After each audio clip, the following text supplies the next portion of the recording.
ওয়ালাইকুম সালাম। আপনি যে গরুটা নিয়ে আসছেন এটা বিক্রি করবেন এখানে? জি এটার দাম কত অনেকে বলতেছে? দাম কত বলতেছে? বলতেছে 50, 55, 30, 35 বলে 1 আপনি লাখ। কত দিবেন? হ্যাঁ, মানে আপনি কতর ভিতরে দিবেন?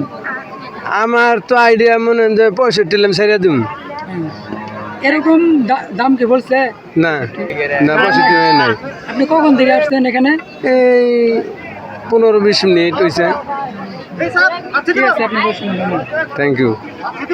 আসসালামু আলাইকুম। ওয়ালাইকুম সালাম। আপনার গরু এটা আপনার? হ্যাঁ আমার। এটা কি বিক্রি করবার জন্য আনছেন? হ্যাঁ বিক্রি করবো না, এটার দাম কত বলতেছে? 1,30,35 দাম করে। আপনি কত দিবেন? আমি 1.5 লাখ চাইছি। তাহলে এরকম দাম কে বলতেছে? কোনো আট বাজারে কোনো গাইগি নেই এখন বর্তমানে, লুকি নাই। লোকই নেই। কখন থেকে আসছেন এখানে? আইসি আপনার 2টার সময়। দুটোর সময় কোনো লোক আসে নাই? না কোনো দাম টাম বলে না, খালি দেখে থুয়ে জায়গা, ঠিক আছে, জায়গা কোনো বলে নাই। কোনো কিছুই বলতেছে না। ঠিক আছে, দিলাম। আসসালামু আলাইকুম। ওয়ালাইকুম আসসালাম। গরুটা কি আপনার? জি। এটা কত ভিতরে বিক্রি করবেন? 1.5 লক্ষ টাকা। এরকম দাম কি বলছে? 1,30,000 টাকা বলছে। আপনি কি দিবেন এর ভিতরে? না না, দিব না। আপনি কখন থেকে আসছেন এখানে?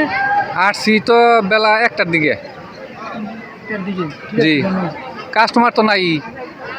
কাস্টমার, ঠিক আছে। আপনার কাছে জানতে চাচ্ছি এই হাটে নিরাপত্তা কিরকম, মানে কিরকম করতেছে? এই হাটে ইনশাল্লাহ সব দিক দিয়ে সার্ভিস দিয়ে সবাই আছে, এখানে নিরাপত্তা আছে, কোনো ঝামেলা নাই, কোনো চাঁদাবাজ নেই, কোনো সন্ত্রাসী নেই।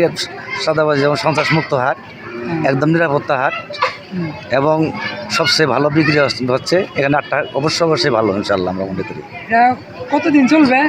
এটা চলবে আগের দিন পর্যন্ত চলবে আর কি। আজকে শুক্রবার হাট দিছি, আগামী মঙ্গলবার হবে, প্রয়োজনে বুধবার আমরা হাট দিতে পারি। অবস্থা বুঝে ব্যবস্থা আর কি হবে ইনশাল্লাহ।